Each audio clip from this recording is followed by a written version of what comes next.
Welcome to SAM Conversation, a program of South Asia Monitor.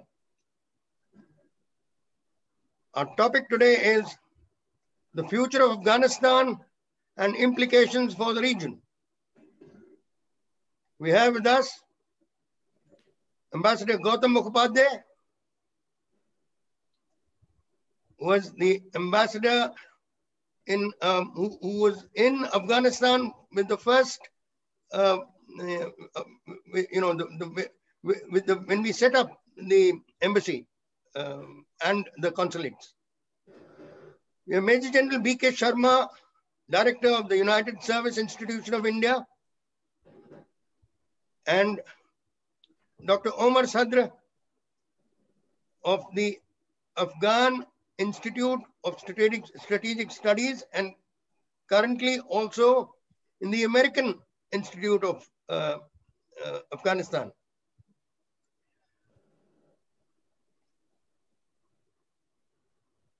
When one looks back as a product of who was born after independence, one recalls the 50s and 60s of Afghanistan as two of just about 4 decades, which under King Zahir Shah was seen as peaceful, relatively. Otherwise, unfortunately, till the British left the Asian dominions, it was part of the first great game between the Britain and Tsarist Russia. And thereafter, from the time the Russians invaded Afghanistan again, from Christmas Eve 1979, you can say the second great game began. One has a very good recollection of some of the Afghan cadets in the National Defense Academy in the 60s, 70s, which is an indication of the amount of inter-services, contact that there was between Afghanistan and India. And it used to be, fun interacting with these Afghan cadets. Thereafter, of course, from the time the US coalition forces made their entry, anything and everything that India wanted to do or was, asked by Afghanistan to do, there was always the factor of Pakistan trying to influence the US. Not going too far much into this, we have to now look at what appears to be a not very bright future. We've had the condition of Afghanistan as it was under the Taliban. The memories are still fresh in many of our minds. And with the American forces leaving now, and here was one country which always said it will stay the course. And by staying the course, it would probably have had the approval of many countries which are well-wishers of Afghanistan. Anyway, with that being our topic, the near future, the distant future, I request Ambassador Mukhopadhaya to start. Okay, shall I start? Please. Okay, thank you, Col Anil Bhat, for your very kind introduction. Since you began with a little bit of history, let me just also add that I have glimpsed, I should say, or slices of Afghanistan at 3 different periods of its recent history. I first traveled through Afghanistan as a student by land in 1977. This was, of course, post Zahir Shah. It was still the Daud Khan years, but it was before the Soviet intervention. At that time, I was purely traveling as a student, and I can tell you 2 of the kind of very lasting images that I have from that trip. Just to make the point that, you know, this kind of Islamic emirate is not a natural phenomenon in Afghanistan. And one of my first recollections was the sight of schoolgirls in light blue salwars and, white dupattas and pajamas on the streets in the heart of Kabul. And later on, traveling by bus to Afghanistan, it was during Ramzan. One of the trips was during Ramzan. It was very common to see the bus being stopped and Afghans getting out of the bus and doing their, daily prayers and coming back. But foreigners, the magic buses from Europe, schoolgirls in Kabul, open chaikhanas and eating places, these were all part of the daily ordinary scenery without any disturbance from any quarter. The next time I landed there, it was in 2001, after the Northern Taliban, with the help of the CIA, ousted the Taliban from Kabul. And it was a picture of absolute devastation. The cumulative and combined damage done by the intra-Mujahideen fighting of the 90s, as well as the Taliban period, complete lack of development during the Taliban period, and then, of course, the US bombardment.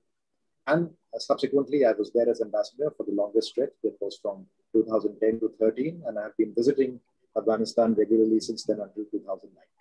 So very quickly, since you've given us essentially 3 minutes, I'll say that the broad picture that we face today is that the US is withdrawing. The US is withdrawing and is looking for a kind of exit with 3 pillars.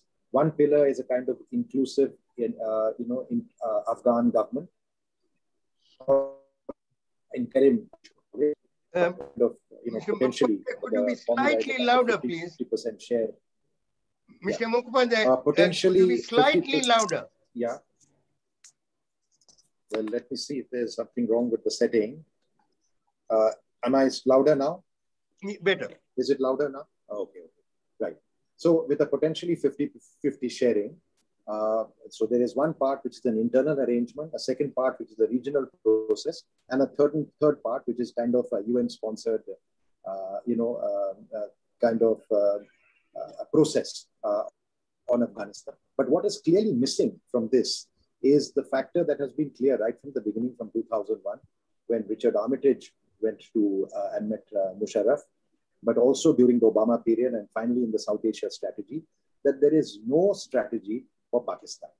And effectively, with the US pulling out, they are leaving the Islamic Republic both militarily and diplomatically in a weaker position without addressing the Pakistani side of the equation vis-a-vis the Taliban. That means the US exits along with the kind of, the technical support that it can provide for the Afghan Air Force, which is actually very instrumental in the battle right now. And it has stacked the diplomatic tables also very much in favor of the Taliban by the legitimization of the Taliban through the February 2020 US-Taliban deal, without any corresponding measures on the Pakistan side of the equation, the Pakistani support, shelter, logistics for the Taliban. So essentially, it puts the Islamic Republic and the Afghan government on a weak spot. And this has not been helped by the fact that you have a central government which is divided, which is weak, whose own legitimacy is relatively weak. Now, the kind of solution that the US is looking for the internal arrangement is also a kind of betrayal of democracy. Essentially, it is looking for a solution amongst the power brokers and the Taliban, and it is really contingent on whether this will hold or not. From whatever I know of the Taliban, it is very unlikely that they will abide by any kind of power sharing agreement. And sooner or later, they will make a bid for total takeover. It is unlikely that they will completely succeed because there will be pockets of resistance, both from old power brokers as well as from sizable sections within the ANDSF who will resist. And one of the quarters that we haven't factored into and the United States has not taken into account in a final internal settlement has been the entire new generation that has come of age since 2001. And we can definitely expect some resistance from those quarters as well. The outlines of that resistance are not yet clear, but they will become clear once we know the nature of the transition. So all in all, we are likely to face a very messy situation. One positive feature is that the United States will continue to remain politically engaged. But the danger with this kind of political engagement is that once the troops withdraw, and if the various elements that we have, on which I can talk later, don't work out very well, then the exasperation with Taliban will grow, and calls for withdrawal of financial aid and others may also grow. Noting particularly that President Biden was very clear in his speech that their focus has now shifted to counter-terrorism operations, not just in Afghanistan, but dispersed all over the world. And their primary challenge is China. So I'll end with that. Thank you, Mr. Mukhopadhaya. General Sharma, like I mentioned earlier, like in the USI around 2002, we had the US Chief of Staff who addressed a fairly full auditorium there, and where one put the question to him that don't you feel you've dissipated your effort in Afghanistan by entering into Iraq also? He deferred, and then came this point about staying the course. Now, with them finally leaving, do you see the kind of authority that the Taliban had, which almost, it was like medieval ages?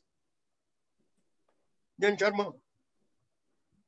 Thank you very much, Colonel Anil, for inviting me here to participate in this very important discussion. In fact, India, that is USI and Afghan Institute of Strategic Studies, every year we conduct a sort of an annual strategic security dialogue.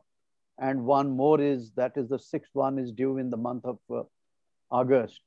You see, what I intend doing, since you are giving us three opportunities, in the first, I'll talk about the current security scenario. In the second, based on what other speakers have spoken, I'll talk about how the Afghan National Defense Security Forces and Taliban match up purely as the two sort of contesting forces. And in the third intervention, I may talk briefly about what is the security assistance that India can render to Afghanistan. In my first part, I would like to talk about few recent developments post the announcement by President Biden about troop withdrawal by 11th of September. Now, what has happened that that Taliban have refused to participate in the Istanbul process because there were two important things which were to happen there. One was the formation of interim government, and second was the ceasefire. And at this juncture, Taliban do not appear amenable to both these conditions. The second thing that has happened is Mr. Ghani has also, I think, dug in his heels, and he's announced that no matter what happens, he's the elected president and he's not going to yield or leave office till about 2024. The third development which has taken place is a tweet which was given by the Taliban spokesperson, Tani Kazai. And he said in that we are hopeful that Afghan Taliban leadership will be removed from the terrorist list and remainder 7,000 Taliban will be released. And then came yesterday a press conference which was given by General Austin Miller in Kabul, in which he said that this withdrawal process has commenced and we are withdrawing from 12 odd bases. And there are a total of about 30,000 people who have to withdraw from there. 3,500 American troops, 7,000 odd American troops, and then you have a number of about 18,000 to 20,000 these civilian contractors of different countries who are also part of that withdrawal process. In the meanwhile, there is a fear that Taliban, having said that Americans have extended their stay till September, there is a kind of a fear that they may start attacking, or at least that is the kind of posturing that they are doing. And in anticipation, what Americans have done, they moved 652 bombers in the Gulf region. There's an aircraft carrier. They've also moved a Rangers unit in Afghanistan. And they have made a statement that we are ready to fight it out, but we will ensure that our withdrawal is smooth. But what is more worrisome is the assessment of the US National Intelligence Agency, in which they have said that probably in next 3 years, Taliban will be in a position to capture better part of Afghanistan, and they will be in a position to call shots.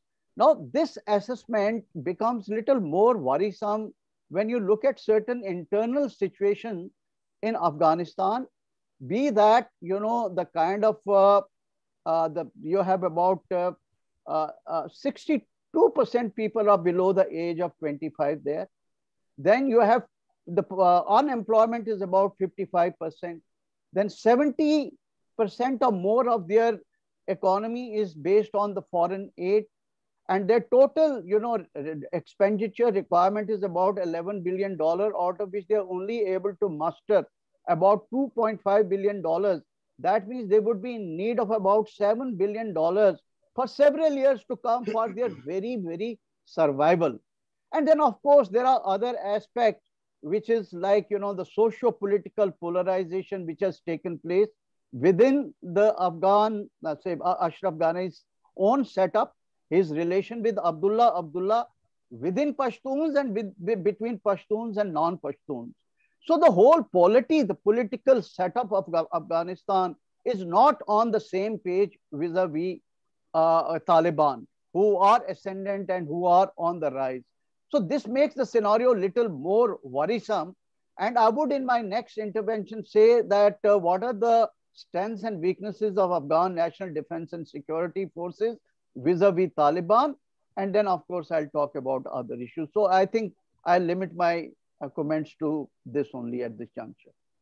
Thank you, General Sharma. Dr. Omar Sadr, it is indeed, we're very fortunate to have you amongst us, because I think most important is what we hear about Afghanistan from you. You know, it's right from the horse's mouth, so to speak. How do you see things expected to shape out?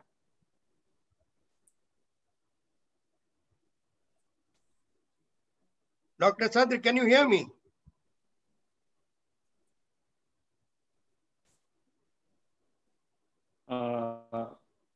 All right. Thank you so much, Colonel Anil. Can you hear me? It's such a pleasure, and thank you for a pleasure to share the panel with Ambassador Mukhopadhaya and General Sharma.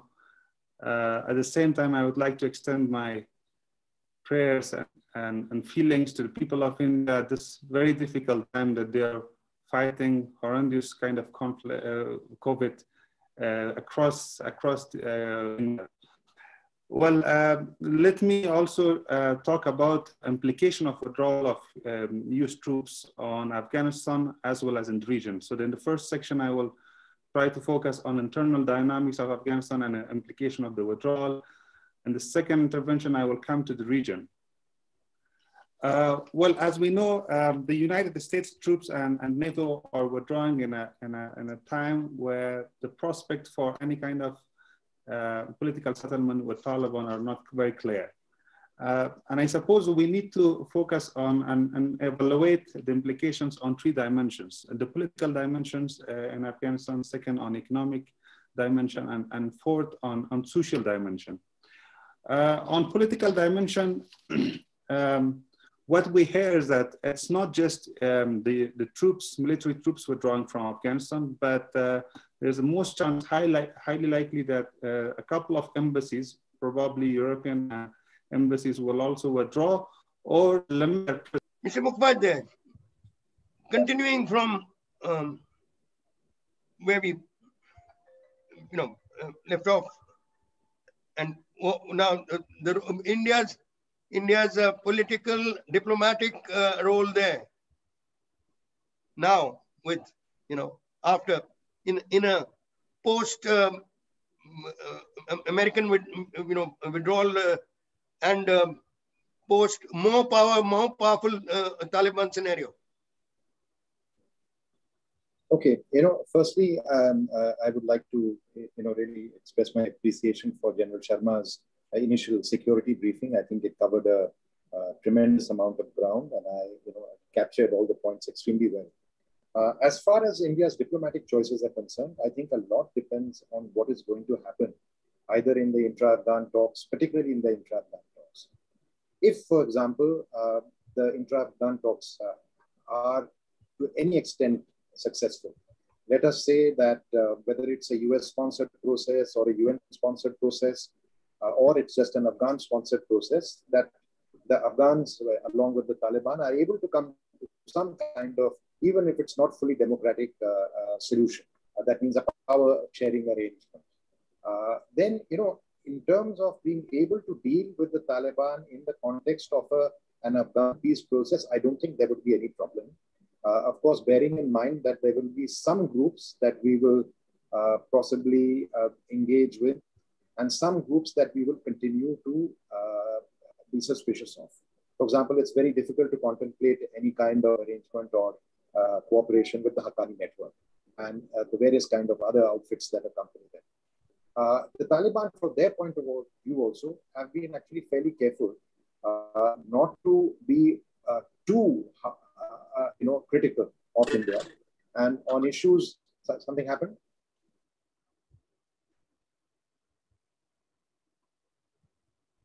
And continuing. And on issues of sort of us that includes Kashmir, they have largely distanced themselves from the kind of Pakistani position as well. But that doesn't mean that cooperation with the Taliban is likely to be smooth.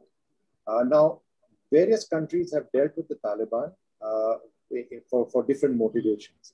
By and large, the Americans, Russians, to some extent the Iranians, have acted vis-a-vis the Taliban behind the back of the Afghan government. This is not something that we have done.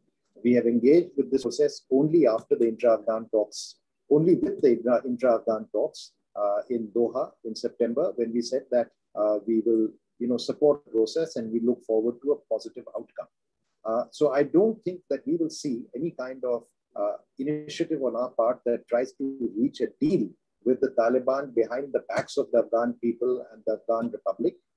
However, we would be willing, we would be happy to cooperate and play a part in bringing all the sides together to have a peaceful negotiated settlement, including a power sharing agreement, with the proviso that we are not very optimistic about such an arrangement holding out.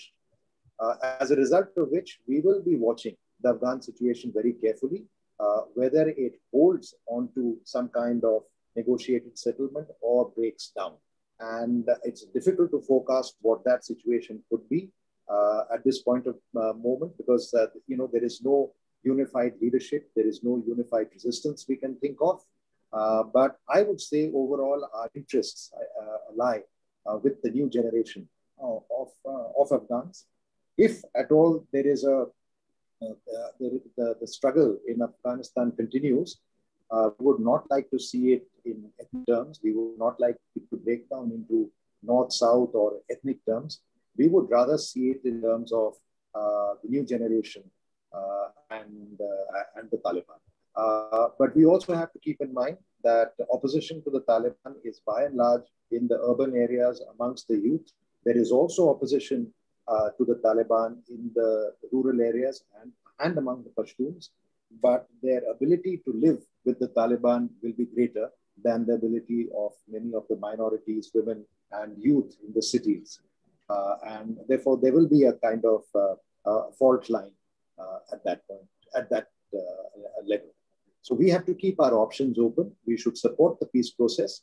In case the peace process does not succeed, we have to be prepared with alternative plans. Much will depend on the situation on the ground as well as the international situation at that time.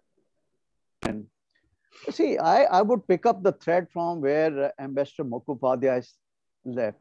You know, he's very clearly brought out that while militarily Taliban may have an edge, but their acceptability in the civil society who have tasted democracy in last 20 years is very much a suspect.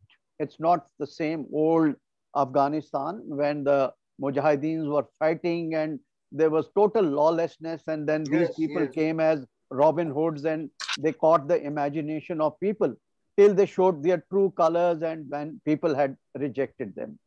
But what is important that we cannot underestimate the fighting potential of Taliban. After all, despite Americans having deployed 1,000 troops and on very sustained basis with the best of technology, they have survived and they have showed the resilience. Yes. That has to be accepted. Now, what is this Taliban actually? This is not a monolith. It is actually a kind of a polythic terrorist network. On the whole, there are about 20 groups there, out of which Taliban groups per se are 8. And out of those 8, the most formidable one is the Haqqani network. So therefore, to paint the whole Taliban movement with one brush is actually, it is very, very misleading and people don't understand here. Now, what has happened that Taliban are at the moment structurally much better organized than they were when they were at the helm of affairs. Over the years, they have refined and they have a very well-structured system. They have, you know, this Shura, particularly, you know, you have the Peshawar Shura there, and then they have other Quetta Shura and all that. And within that, they have jurists and they have the military people there. Now, their military units are actually at the 2 levels. One is what you call is the mobile fighting units, which are estimated to be about 50,000, and they comprise about an age group of 16 to 25 years of people. And these people keep rotating, you know, they get deployed from their safe havens from Pakistan, get deployed and then go for rest and relief. So they're able to keep them in good strength, in good energy. Then they have about 150,000 plus what is called the Taliban militias, Islamic militias, which are totally embedded in Afghan society in the areas where they are dominating. In addition to that, they have a very well-defined, what you can call is the social infrastructure. For example, you have these shadow organizations. You have the provincial governors, you have the district governors, you have the police and investigation agencies, you have Ummah, justice, education, health, finance, and even they are dealing with the NGOs. So there's a very elaborate system. That means they can fill the void wherever they are able to sort of prevail from the security point of view. They have no dearth of money because they are raising a lot of money from the poppy cultivation in this Taliban dominated area. As much as about 52% poppy cultivation comes from there. They've also been able to gain control over some of these areas which are very rich in the mineral resources. And there is no dearth of weapons because some of the weapons they get from the deserters. Others are coming from ISI, and even some other countries are supplying them weapons. So they are in a way, and they have a very good strategy in work that how should they be inching towards the communication centers, sphere the arteries which are connecting the communication centers. And today they have almost strangulated some of these communication centers from where these Afghan National Defense Security Forces have withdrawn. Now let's come to Afghan National Defense Security Forces. After 2015, 95% of the operations were being done by Afghans themselves. And despite a very heavy casualty rate, which is to the tune about 60,000 people in last about 7 years, they have given a very good account of themselves, and their mainstay is their commandos, the special forces, their air force, which is still at a very nascent stage, though they have a shortfall of intelligence, logistic support, casualty evacuation, and communication. This support was very, very crucial because particularly the air support was coming from the NATO and the US forces. Now, bereft of this support, this is going to create a problem for the national defense and security forces, right? And their casualty rate is not going to be sustainable. So they need a very big help to keep the whole country together. There are intrinsic fault lines within the Afghan national defense and security forces because 44% are Pashtun, 56% are non-Pashtun, and out of this, Tajiks, they dominate both the leadership in the police and the military. Suppose, God forbids, tomorrow there is a fragmentation of Afghanistan society on ethnic lines. It may have its ripple effect on Afghan national defense and security forces, and that will very seriously impinge their fighting capabilities vis-a-vis Taliban, who are much better organized. Though Americans are thinking of having some intelligence-based militias in one odd base there, and they are looking at over the horizon kind of a strategy wherein they can use the aircraft and drones and such like other things like what they've been doing in some of the African countries. Whether that is sustainable or not, it's a moot point. What is more important is what Ambassador Mukhopadhaya said, that first we must keep the Afghan National Defense Security Forces intact. And second most important thing is all countries have to sort of not suck up to the Taliban, but press or assert for intra-Afghan peace dialogue. I'll leave it at that and maybe. Wanted to speak on the implications of withdrawal internally on Afghanistan in three dimensions. The first is, of course, political and military dimension. On that, it's very clear that the withdrawal will clearly have negative implications on political order and the trust of the people on political system. What I see currently in Kabul, at least, is a kind of general sense of panic and anxiety of what will happen after withdrawal of the troops. And that is, of course, very understandable because the withdrawal of military would be accompanied by excavation of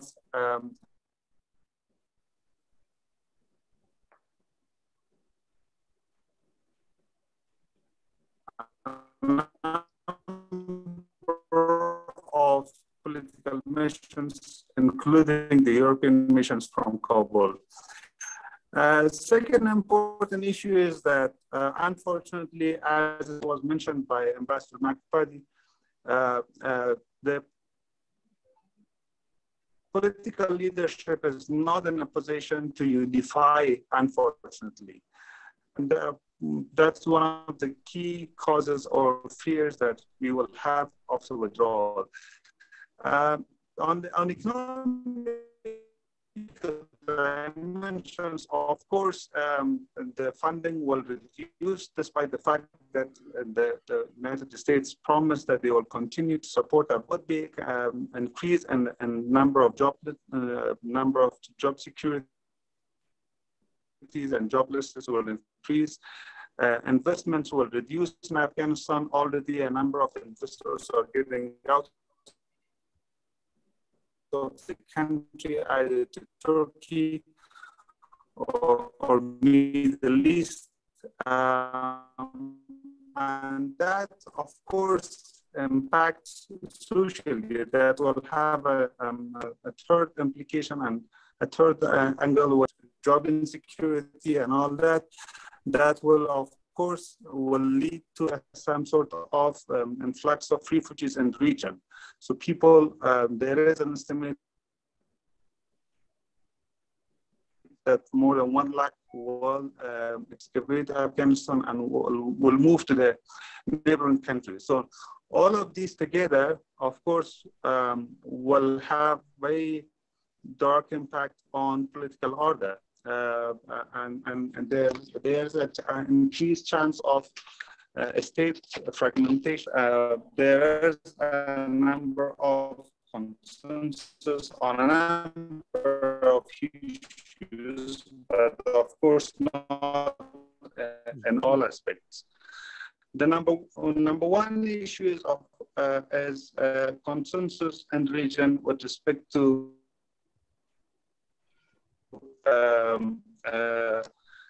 the unacceptability of emirate, the Taliban political system. And of course, that no one in the region wants a Taliban-dominated state post-withdrawal. This includes stable Afghanistan.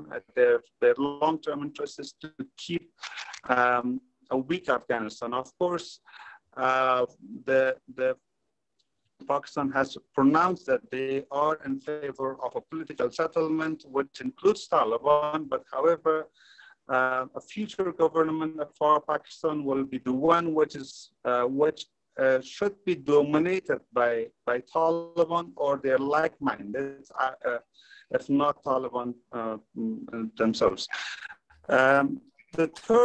The second dimension of consensus at the region is that there should be a government which should be inclusive enough and representative of the people of Afghanistan. Now, what should be the model of that government? That's not quite clear. Whether that should be a Republican or not, that's not much clear.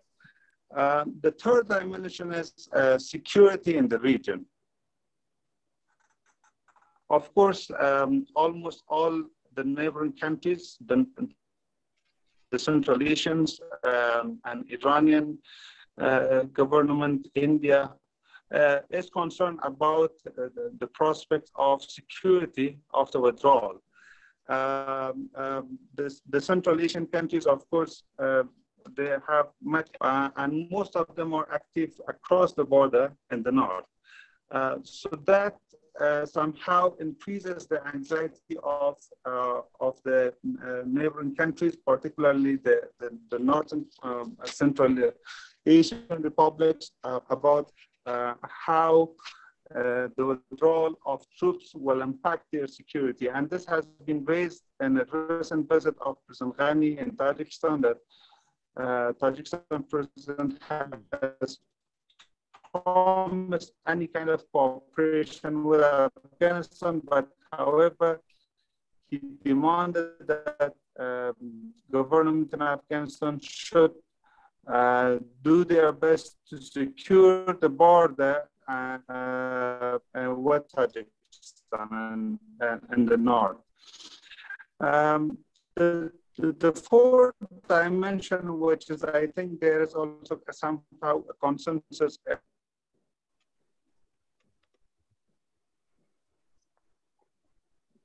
in the region, is a positive rule of Afghanistan when it comes to economic development in the region, because of the central position that Afghanistan has in terms of geopolitical and the way it connects Central Asia with South Asia. It's very clear that a stable Afghanistan is still what we don't understand and we don't know much as the prospect of a political deal with the Taliban. Taliban has already shown, and that is understandable because the withdrawal of the troops or the announcement of the withdrawal has encouraged Taliban to take a harsher stance. And the assumption is that they can literally dominate Kabul. With the withdrawal of the troops, Kabul will not be in a position to defend, and hence Taliban will have a higher chance. However, my understanding is that even if Taliban will dominate militarily, the region will not recognize as a government which is established by Taliban, including the states which earlier recognized Taliban, Saudi Arabia, Pakistan, and the Gulf states. So no one will recognize Taliban, and I think Taliban also appreciate this fact that they cannot rule Afghanistan unilaterally themselves, while international community and the region does not back their government. But what we need at the moment is, of course, a unified political stance in Kabul, a leadership which should bring different segments of the society and political parties a strong front against the Taliban. So that unfortunately, I do not see such kind of. Could you throw some light on any prospect of the proportion of Taliban versus the Afghan mainstream political parties or power sharing? Well, on that, can you hear me? Yes, yes. On yes. that, what was proposed earlier, it was 50-50 between the Republic and the Emirate. That was somehow problematic. As you know, the nature of conflict in Afghanistan is quite complicated. It's not as simple as Republic versus Emirate. Absolutely. So the conflict, of course, has an ethno-national dimension to it. And the assumption is that if we divide the power sharing, if we design the power sharing based on 50-50, that will overweight certain ethno-national groups versus the others. Because it's very clear that Taliban predominantly they are representing, or they are consist of, if they are not representing, they are consist of Pashtuns, absolute majority somehow. On the other side, the Republic also, you will have the technocrat section of the Pashtun community who will also have a share. So that will overweight Pashtuns versus others. So the alternative proposals came from other constituencies. For instance, the political strongmen who are represented in the High Reconciliation Council, for them, they have designed a different setup wherein there should be 1/3 representation from the Taliban, 1/3 from the Republic, and 1/3 from the rest of the politicians who are out of the government. So that will somehow bring a kind of balance when it comes to distribution of power. Now, that's one dimension, which only emphasizes on how to distribute the central administration. However, there's also a strong demand and tendency to demand a kind of decentralization of power in order to diffuse what we have administratively, politically, and financially in Kabul and transfer it across the provinces. So in order to somehow check and balance the power of very strong president currently that Afghanistan has. Primarily Tajiks, Uzbeks, and Hazaras, they are in favor of a decentralized system. Now in that also there are different models on how to design or the decentralization or how to devolve the power. While Tajiks predominantly, they are in favor of a parliamentary system, which was quite outdated, and the proposal which was unified by Yunus Qanuni and the High Reconciliation Council. However, the other ethnic groups, particularly Hazaras and Uzbeks, they are much more in favor of decentralized system, but at the same time, some of them has emphasized support for a presidential system. Because for minority groups like Uzbeks and Hazaras, it's much more important to have local autonomy rather than a share in Kabul, because they understand that they cannot win the game if there is two kind of distribution of power between a position which is called president and another position which is called prime minister. So still consultations are going on, but what we can at least sum up the current scenario is that 50-50 between the Republic and the Emirate is not somehow reflecting the realities on the ground. And of course, that will over-represent certain segments of the society over the others. We need to think about other modalities. But of course, the other question is whether the Taliban really represent a segment of Pashtuns in Afghanistan or not. That is a contention within the Pashtun community, because the technocrats claim the representation themselves, but on the other side, you have the Taliban who does not recognize the authority and capacity of the technocrat Pashtuns to represent the community. Now, of course, no one would like the Taliban to represent Pashtun ethnicity as their representative. Of course, that will be a kind of setback for all of us, not only Pashtuns, but for the rest of the country as well. But now, of course, we cannot ignore the political and military weight that the Taliban represent now. So now the question would be how to balance the power between the technocrat Pashtuns and the fundamentalist Pashtuns, now namely the Taliban, right? That will be a question. I'll request you to elaborate on this on your next when you speak.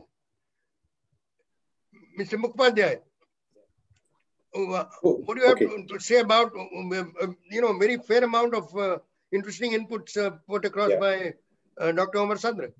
Yeah. No, firstly, I would like to thank both General Sharma and Omar Sadr. I think both made very valid, very interesting points and some very interesting elaborations and on the discussions around the power sharing formula. Let me just make a couple of observations. I will also address the issue of power sharing a little later. One is, I think we need to understand, we should be aware that Taliban 1.0 and Taliban 2.0 are going to be two very different animals. Taliban 1.0 came as a pious stabilizing force under the figurehead, under the leadership of Mullah Omar, who all said and done was widely respected in that area. And the background to that was the intra-Mujahideen fighting. Taliban 2.0 is coming more or less as a kind of creature of Pakistan, supported by Pakistan, not unified under one single authoritative spiritual leadership like that of Mullah Omar, quite clearly, faction-driven. And its legitimacy has come entirely and almost entirely through terrorism, and through fear. To the extent that even rural Afghanistan may be under their sway, a lot of it is to do with I think, exasperation with the corruption and, malpractices of local level, authorities in Afghanistan. But on the other hand, also the sheer terror and fear that they have been able to. And two other points that are important here. One is, I think, as Omar Sadr said, that, if they do not dilute their notion of an emirate, which is not acceptable to practically anyone, even Saudi Arabia, which was one of their great backers in the past, has changed now, then international recognition will be very difficult. And of course, clearly the Taliban this time not only want international recognition, they also want international assistance and cooperation. And that technically is a kind of lever that they can use. Secondly, they have completely, not understood how Afghanistan has changed over the last 20 years, particularly this phenomenon of the new generation.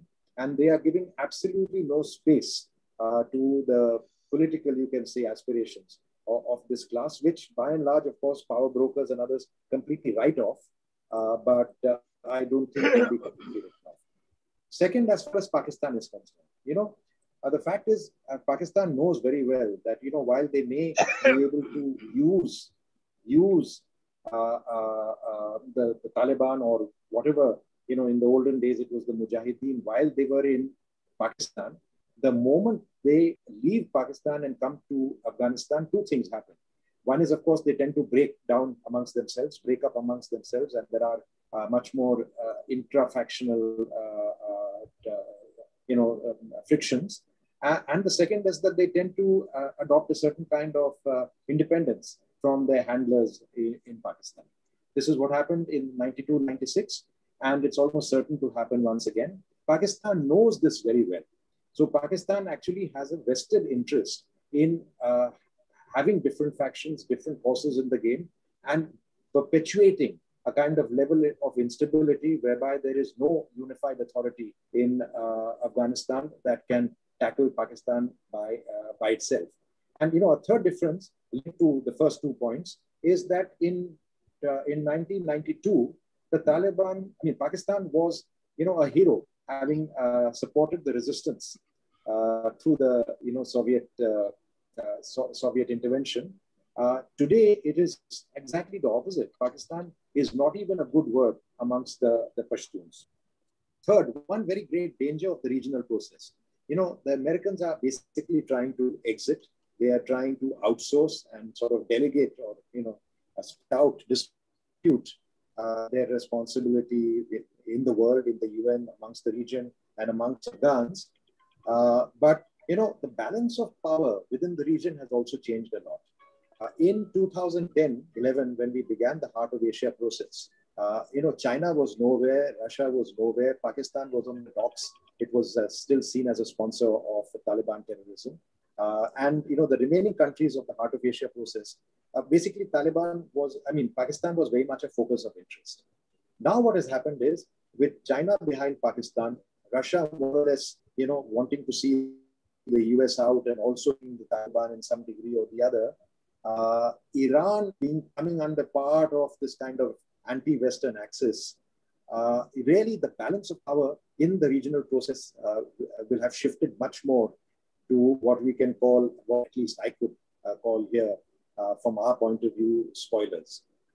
And the second fact is that, in the regional process, it's very easy to magnify the bilateral differences, let's say India-Pakistan differences, and then blame the region for not pulling its weight. And this was one of the problems of the Heart of Asia process, that, the Heart of Asia process completely excluded the West and the US. They had a different term. They were not observers, but they had some secondary status. They were not actually in the negotiations. And therefore, they were not able to apply the kind of weight that they were able to apply to the countries of the region to ensure that there was a certain direction. So there is that data that once again, a regional process will contribute to kind of an internal, there will be an internal mess, and then there will be a regional mess. And the Americans will say, okay, look, these guys can't do anything by themselves. We are losing out.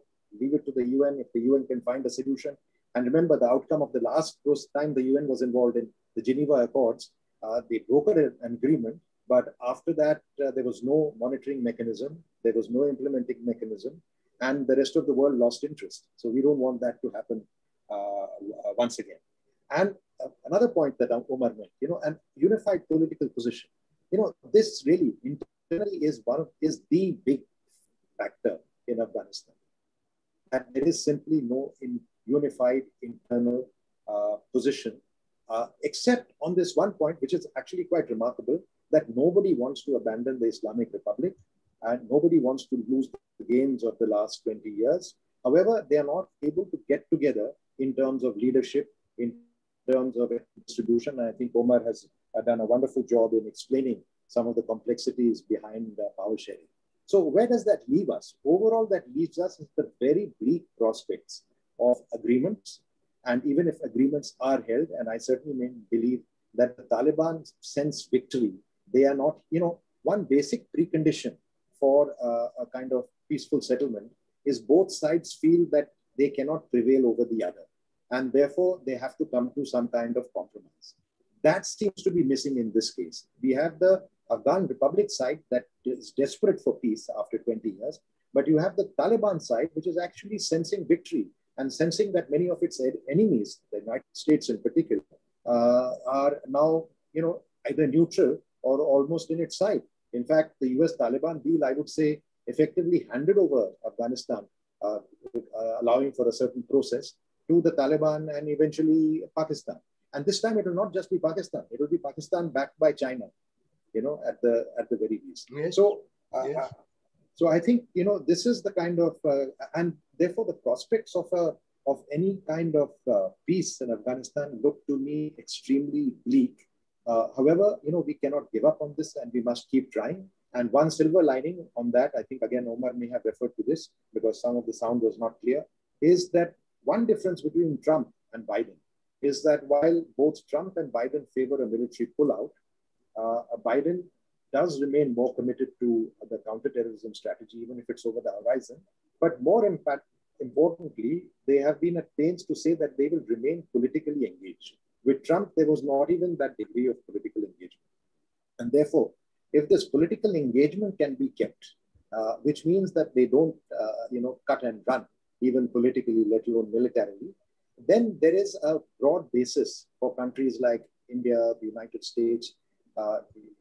At some stage, Iran is going to be a very important partner, and to be able to broad base some kind of international interest in Afghanistan. And finally, one point, one of the great failures of state building in the last 20 years is that while a lot of money has been poured into Afghanistan through the ISAF and through the international presence, there has been really very little effort at building up a sustainable economy. The basic preconditions for that existed, the mineral resources and mineral wealth of Afghanistan, which could have been invested in and converted into revenues for the state. General Sharma's very graphic point about the budget requirement and what Afghanistan is able to raise by itself. And secondly, also invest in the primary products of Afghanistan. That includes its horticultural products and many other rural assets that could easily be commercialized into making Afghanistan a much more trade-worthy country. And of course, linked to that is the sheer connectivity with the Indian market, because there is no question that in the region and beyond, India is the lodestar that could be the engine that could drive the Afghan economy. So, this is one area where there has been a big failure. But even as we look ahead, I think this is an area where we have to look, because the Afghan state has to be sustainable. It has to have much more, it has to have a revenue stream. And that revenue stream has to be consciously built up. Pardon me. Thank you, Mr. Mukhopadhaya.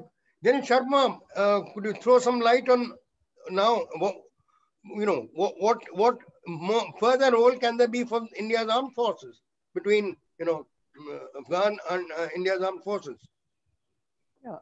Before any other points that you have? No, before I get on to that, I'd like to build up on what Ambassador Mukhopadhaya said.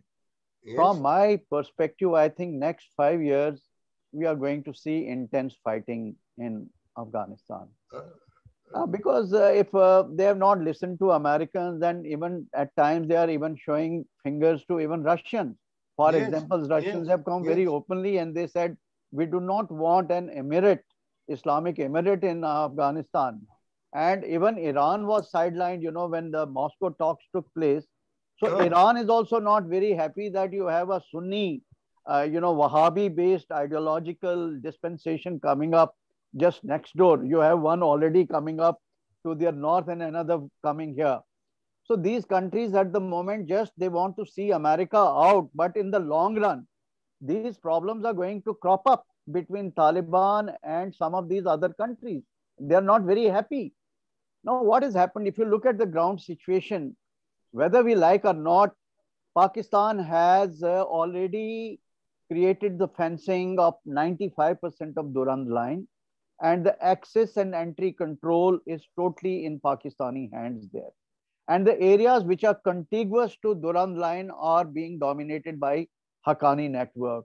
So they are the de facto rulers in the eastern and the southern provinces of Afghanistan. As against in the past, they've also made certain headways in the western provinces of Herat. And even in northern Afghanistan, you see how they made a number of attempts in Kunduz and that Badakhshan area. So they have been able to create non-Pashtun proxies whose interests for the time being are aligned with that of Taliban. Likewise, they have some kind of a love and hate relationship with the Islamic State. While in the south, they've been fighting with Islamic State in the area of Nangarhar, but in the north, they have undertaken certain joint this thing. So situation is extremely in a state of flux. Now, my point of view, what probably Taliban are going to do is, like they say, Americans have the watches and we have the time. They are not in a hurry for a dramatic solution, let me tell you this, because things are actually going their way. What they would like to do, they would further consolidate their influence in the western and the northern part of Afghanistan, because they don't want another beeline being made for Kabul, what Ahmad Shah Massoud had done, and Rabbani was installed there. And then he made a very strong resistance line along the Panjshir Valley. This time, Taliban, if they want to control, they want to overcome some of these past mistakes. Therefore, I think they are going to make leadership assassination attempts. Suppose they made number of attempts on Saleh in the past. They made attempts on Ghani. Suppose these are the two rallying points today. If these two rallying points, they are somehow able to destabilize, and within the existing dispensation, there is some kind of a race for the political leadership. They've already opened channels with General Atta. Some kind of a hobnobbing is taking place with Ismail Khan and other kind of things. So things are in a very fluid state. Then is the Islamic State, which is also fighting side by side. You know, they have problems. So I think for next 4 to 5 years, India should be prepared to look at a very, very violent scenario in this thing. Now the question is, we have to first protect ourselves. Wherever our remainder 3 consulates are, our embassy, wherever our people are projecting. And next thing, today, the holding point in Afghanistan is the Afghan National Defense and Security Forces. If they collapse or they get weakened, then you will get the whole of Afghanistan on a platter to Taliban, even if they will not have the public support. But they will rule it. And there are so many examples in the world where the people have been ruling without the public support. Therefore, what India perhaps should do, that while we keep pressing for this intra-Afghan dialogue and things like that, we have to be very, very nimble-footed and absolutely flexible in our approach, and keep watching the situation, and at the same time, keep building up the capacity of Afghan National Defense and Security Forces. Because if they collapse, then everything collapses. Side by side, I think we must also put across to Taliban that should they come in power sharing arrangement, today we have 116 projects in 31 provinces there, and nobody else has that much of an experience of civil capacity building and peace building in Afghanistan. So we can offer them our good services, that look, nobody else will be able to do it. We can do it for you, provided you behave in a respectable manner as important stakeholders. In terms of, I think, security assistance, we cannot go above board because there are attendant risks. I don't want to talk about it, you know, pumping in weapons and other things. But we can help them in counter-terrorism, particularly in urban areas, intelligence gathering, better management of the security grid, because the Indian experience in this is flawless. So some of these best practices that India has imbibed due to its long involvement in CI and CT operations, these can be shared with the Afghans, because presently they are copycatting the American concepts and American way of fighting, which is not conducive for a situation in Afghanistan. So there is a more and more effort required in the capacity building and training of Afghan national leadership, and in terms of other non-lethal support and our moral support to them. So I think we must continue with our effort and see that no matter what power sharing arrangement comes in Afghanistan, Afghan National Defense and Security Forces, they remain the rallying point of a new Afghanistan.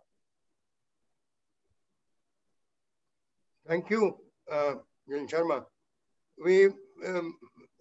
I know that we have had a very, apart from, any troop deployment there, there's been a lot of interaction on the on training, information technology, in other non-military areas also. But now, you know, there's a feeling of uncertainty as to exactly how things are going to, you know, work out. Dr. Sadr was very kind in, you know, pointing out about the power agreement or the power arrangement or the power sharing agreement. Anything on this, Mr. Mukhopadhaya? Yeah, I think a couple of just additional points, and I would love to hear Dr. Sadr also after me. I think one is, you know, we should not forget that in the kind of discussion and, you know, focus on talks and the future, we should not ever forget where the source of the problem is. And therefore, if solutions need to be found, the source of the problem is in Pakistan. So while we have put pressure on the Taliban and on the ceasefire issue and on recognition and things like this, I don't think at any point of time, in fact, we should step up. There are people, even in the United States, who are very well aware of this, that the source of the problem in Pakistan should not be lost sight of. And the second thing is, I think, again, General Sharma made some very fine points, and I totally agree with him. And there are lots of things that we can do in Afghanistan. But I think we should also strengthen what we can do for Afghans in India. You know, if the next 5 years are going to be so unstable as General Sharma and I also think so, then, you know, even if we are not very active, we cannot be very active in Afghanistan. As Fawzia Kufi once said, you know, India is already in Afghanistan, in the hearts. And Afghans will want to come to India for business, for medical treatment, for education, even for shelter from instability there. And even though, you know, currently, for example, we are only allowing medical visas, ex-visas have been closed.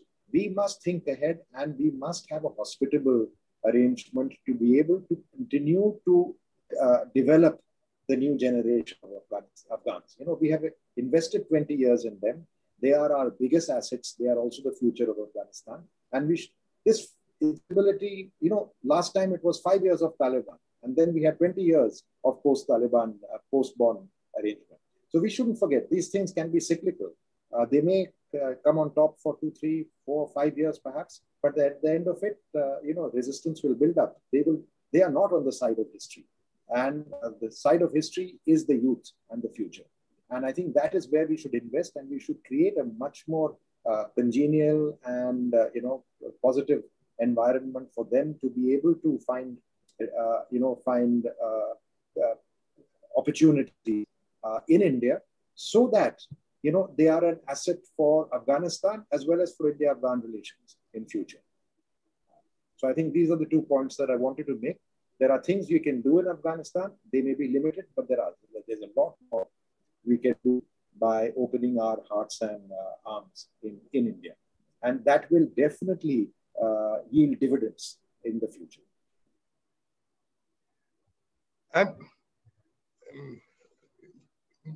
General Sharma, Mr. Mukhopadhaya, thank you very much for your inputs. Dr. Sadr, is there any scope of getting another few minutes with you?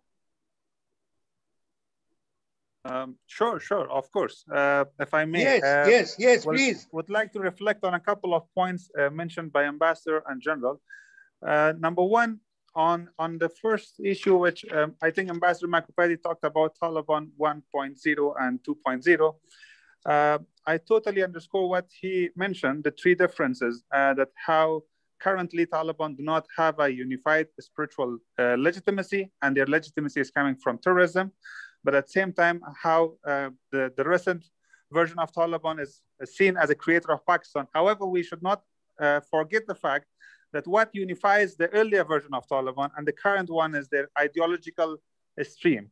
And in both, what you don't see any much difference. Of course, the earlier Taliban was a mixture of Deobandi Islam plus some codes of conduct of tribal built in the southern Afghanistan.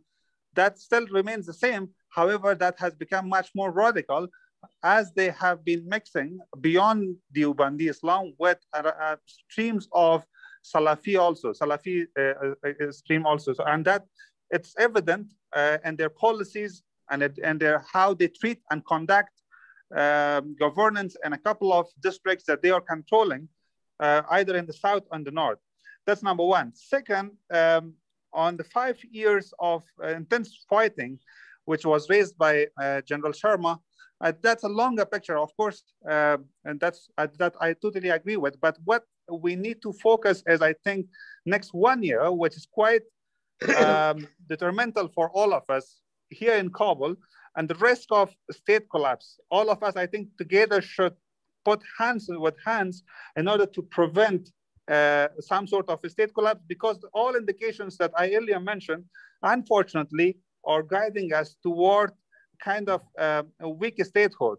And that therein it comes the responsibility of India. I think I see some of the indications that India is coming out of their old stance, which was somehow reluctant regional power, and taking some bold steps in order to support ANDSF security forces, because I totally understand and I agree with both panelists that if the state is continued to exist, that the number one factor would be, of course, the security forces. But beyond that one, unlike what General Sharma emphasized, I think the idea of political legitimacy is also very detrimental. It's not, of course, we have models of states which are ruling the people without their consent, but it will be quite difficult for a state which is bankrupt, for a state which is a rentier state, and it's dependent on almost all dimensions to foreign assistance. So I think it will be quite difficult for political leadership in Kabul if they don't get public trust and public support. And that's what we need to work with the leadership here on how to expand it. The last point about the Biden administration and how they have pronounced certain form of political engagement with Afghanistan. And here I somehow doubt this, because personally Biden has some sort of biasness towards Pakistan. Earlier, he has time and again has pronounced that, and at the same time, he doesn't have any trust on the projects of nation building. So many times he said that, well, this country was never a unified nation and it's not responsibility of the US. My fear is that once again, what happens if the US relies on Pakistan and the region and hand over case of Afghanistan to Pakistanis, and because of the movement of the embassies, which may take place, I don't know, in a few months, that means that even politically, the gravity will shift from Kabul and it will move on to embassies. Of course, I don't know, the embassies will shift to either, they have two options, either to shift to Pakistan or to some Central Asian republic. So that's one of the fears, that how can we mitigate some of the side effects of such kind of political thinking and Biden administration and the Biden himself. And last point, I think, is about Taliban and how we should not, we shall not misunderstand the nature of the movement. The movement is, of course, coming from a radical religious background, but at the same time, it has a strong ethno-nationalist element to it, which is somehow same as 90s. And I don't think that's different, because unfortunately, the US negotiating team has misunderstood and miscalculated the nature of Taliban movement. Their assumption was that the Taliban are ready for a political settlement, and hence we can talk with them, we can negotiate with them. And what you see now, not only in the political negotiating team in Qatar, but also here in Afghanistan, and how they treat for example, with the schools, how they treat with the woman's appearance in public spaces, right? That is totally showing the nature of a dogmatic fundamentalist religious movement. And the other second angle is, of course, their ethnocentrism, which is somehow also underestimated, unfortunately. And if we do not take both of these clearly, that will be risky, whatever kind of settlement it comes. And then I will stop with this last point, that how India should engage. Of course, India should come forward to support ANDSF. That's number one important point. And secondly, I also support the point that Ambassador Mukhopadhaya said, that how India should be open and receiving, for example, if in case something happens in Kabul, the collapse or something, that to receive some of the recent new generation, which has positive image of India, and of course they don't have anywhere else to rely on in the region except India. That would be an option. So two things. First of all, India should help us to prevent any form of a state collapse, and secondly, to be prepared for any other scenario which might come up. And I will stop here. Thank you, Dr. Omar Sadr. From my side, I would just like to add that the points are very well taken. Yes, Mr. Mukhopadhaya? No, I just wanted to say that Dr. Sadr's points are well taken. Yeah, yes. I must thank him for some of them were very, very relevant and very significant. There's so much more that can be dwelt on, but I think we'll end this here with the hope that, as it happened when the American coalition forces came and suddenly Indian films started getting shown, barbershops opened. I hope these, and for women, we sincerely hope this does not happen again. And it's not going to be easy, but all we can do is, look forward and to as good an arrangement that can come. Thank you very much, Mr. Mukhopadhaya, General Sharma, and Dr. Omar Sadr. Thank you so much. It was an honor. Thank you so much. Thank you. Thanks a lot. Thank you. Bye-bye. Good to see you all. Bye-bye. Bye-bye.